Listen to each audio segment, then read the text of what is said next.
Hello guys, শুভ সকাল। আপনারা সকলে কেমন আছেন? আশা করি ভালো আছেন। আজ কয়েকদিন ধরে খুব গরম পড়েছে। আজকে সকালবেলা তো মনে রোদ উঠেছে।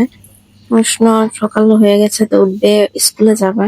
তা আমরা গরমের কারণে নিচে আজকে শুয়েছি। গরমের একটা প্রাণ জোড়ানো খাবার হচ্ছে পান্তা ভাত। বাঙালিরা অনেকেই পান্তা ভাত খেতে পছন্দ করতো। আজকে আমরা পান্তা ভাত দিয়ে নাস্তা করব। রাতের বেলা আমি ভাতগুলোকে পানি দিয়ে ভিজিয়ে রাখছিলাম। এখন আমি অন্যান্য কাজগুলো সেরে নিব।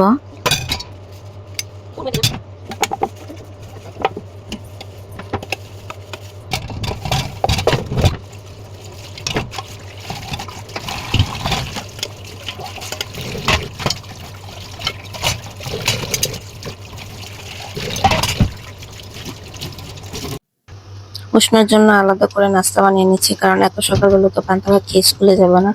তাই ওর জন্য চিন্তা করেছি যে আলু পরোটা করব। প্রথমে ডোটাকে ভালো করে মাখিয়ে নিচ্ছি, কারণ আলু পরোটার জন্য আগে রুটির মতো বেলে নিতে হবে। তো রুটির মতো আগে বড় করে রুটির মতো করে বেলে নিলাম। এরপরে সিদ্ধ করা আলু, পেঁয়াজ, কাঁচামরিচ, লবণ দিয়ে সিদ্ধ করে তারপরে এটার মধ্যে দিয়ে দিলাম। পুরের মতো করে দিচ্ছি। তো রুটিটা বেশ বড় হয়েছে, এত বড় রুটি উষ্ণ খাবে না, তাই কেটে 4 টুকরো করে নিয়েছি। এখন এটাকে ভেজে তারপরে পরোটা করে নিব। উষ্ণ নাস্তা রেডি হয়ে গেছে, ওকে খাইয়ে দিতে হচ্ছে, কারণ না হলে অনেক দেরি করে, লেট হয়ে যাবে জন্য। উষ্ণকে রেডি করে দিচ্ছি। ও রেডি হয়ে গেছে, এখন স্কুলের দিকে ওর বাবার সাথে স্কুলে যাবে। টাটা। তো ওরা চলে গেছে, এখন আমি অন্যান্য কাজগুলো সেরে নেব। আমার কাজগুলো করা শেষ। তো বাসায় কোনো ডাল ছিল না, তাই ডালের বড়া বদলে শাক ছিল, শাকের বড়া করব। তো বেসন দিয়ে এগুলো ভালোভাবে মাখিয়ে এবং অন্যান্য মশলা দিয়ে এগুলো একদম ডালের বড়ার মতোই করা যায়।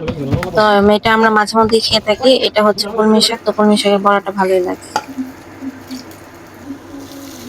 এগুলো ভেজে নিলে আমার কাজ মোটামুটি শেষ হয়ে যাবে।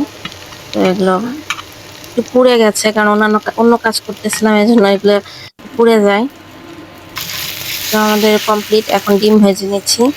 ডিম ভাজি এবং শাকের বড়া দিয়ে আমরা পান্তা ভাত খাবো। তো এইখানে আমাদের পান্তা ভাতের সকল উপকরণ চলে আসছে, এখন রেডি। আমি প্লেট সাজিয়ে নিচ্ছি, আমরা দুজনই খাবো। উষ্ণ যেহেতু বাসা নিয়ে স্কুলে আছে। আমি ডিম আমার জন্য ভাজিনি, কিন্তু ওর ডিমের অর্ধেক আমাকে দিয়ে দিছে। খুবই স্বাদ, কারণ এটা হচ্ছে একটা প্রাণ জুড়ানো নাস্তা গরমের দিনে। তো কে কে পান্তা ভাত খেতে পছন্দ করেন অবশ্যই কমেন্ট করে জানান। টাটা।